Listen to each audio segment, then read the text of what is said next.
రాధేకృష్ణ. ఓం శ్రీ గురుభ్యో నమః. శ్రీమన్నారాయణీయం దశకం నంబర్ 100.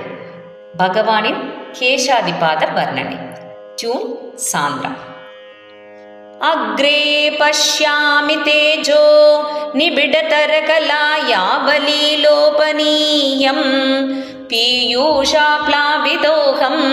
తదను తదుతరే దివ్యకైశోరవేషం तारुण्यारम्भरम्यं परमसुकरसास्वादरोमाञ्चिताङ्गैः आवीतं नारदाद्यैः विलसुतुपनिषत् सुन्दरी मण्डलैश्च नीलाभं कुञ्जिदाग्रं घनममलतरं संयतं चारुपङ्क्त्या रत्नोतं साभिरामं वलयितमुदयत् चन्द्रकैः पिञ्जजालैः मन्दारस्रङ्विनीतं तव पृथुकपरि भारमालोकयेऽहं स्निग्धस्मेधोत्वपुण्ड्रामपि च सुललितां फालबालेन्दुवीतीं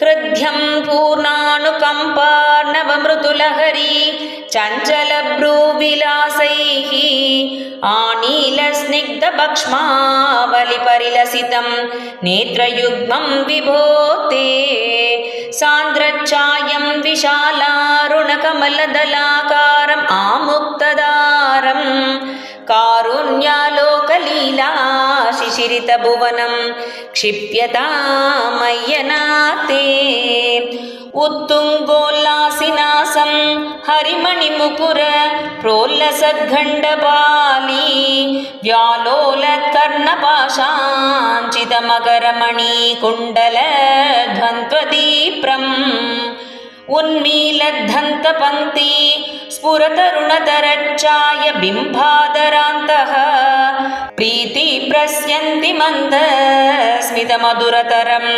वक्त्रमुद्भासतां मे बाहुध्वन्त्वेन रत्नोज्ज्वलवलयभृतां शोणपाणिप्रवाले नोपातां वेणुनाली प्रसृतनगमयूकाङ्गुली सङ्गसारां कृत्वा वक्त्रारविन्दे सुमधुरविकसत् रागमुद्भाव्यमानैः शब्दब्रह्मामृतैस्त्वं शिशिरितभुवनैश्चिञ्च मे कर्णवीतीम् उत्सर्पत्कौस्तुभश्री तदभिररुणितं कोमलं खण्डदेशं वक्षश्रीवत्सरं यं तरलधरसमोद्दीप्रहारप्रदानं नानावर्णप्रसूनावलिकिसलयिनीं वन्यमालां विलोलल् लोलम्बां लम्बमानामुरसि तव तदा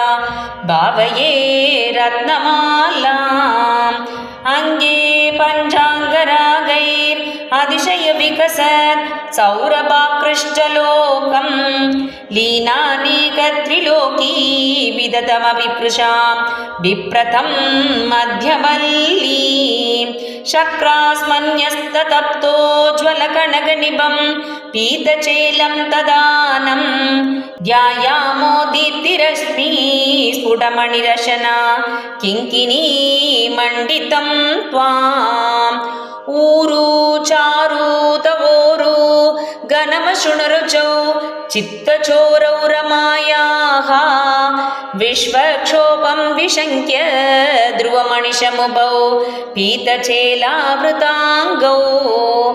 आनम्राणां पुरस्तात् न्यसनधृतसमस्तात्तपालीसमुक्कः चायं जानुद्वयं च क्रमपृतुलमनोज्ञे च जङ्गे निषेव्ये मञ्जीरं मञ्जुनादैर् इव पदभजनं श्रेय इत्यालपन्तं पादाग्रं भ्रान्तिमज्जत् प्रणतजनमनो मन्दरोद्धारकूर्मम् उद्दुङ्गाताम्रराजन् नगरहिमकर ज्योत्स्नया चाश्रितानां सन्तापध्वान्तहन्त्रीं तदिमनुकलये मङ्गलामङ्गुलीनां योगीन्द्राणां त्वदङ्गेषु अधिकसुमधुरं मुक्तिबाजां निवासो भक्तानां कामवर्षद्युतरुकिसलयं नातते पादमूलम् नित्यं चित्तस्थितं मे पवनपुरपते कृष्णकारुण्यसिन्धो हृत्वा निःशेषतापान् प्रतिशतु परमानन्दसन्दोहलक्ष्मी अज्ञात्वा ते महत्त्वं यदिह निगदितं विश्वनाथक्षमेताः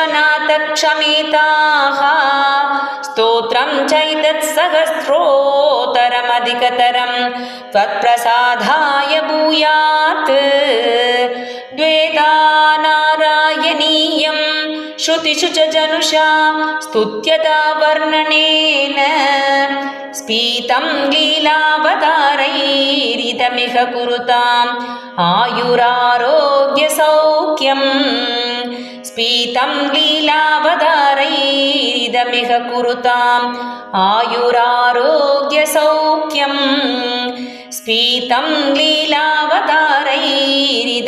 कुरुताम् आयुरारोग्यसौख्यम् श्रीहरये नमः श्रीहरये नमः श्रीहरये नमः सर्वत्र गोविन्दनाम संकीर्तनं गोविन्द गोविन्द सान्द्रानन्दावबोधात्मकमनुपमितं कालदेशावधिभ्यां निर्मुक्तं नित्यमुक्तं निगमशतसहस्रेण निर्भास्यमानम् अस्पष्टं दृष्टमात्रे पुनरुरुपुरुषात् आत्मकं ब्रह्मतत्त्वं तद्धावद्भाति साक्षात् गुरुपवनपुरे हन्तभाग्यं जनानाम्।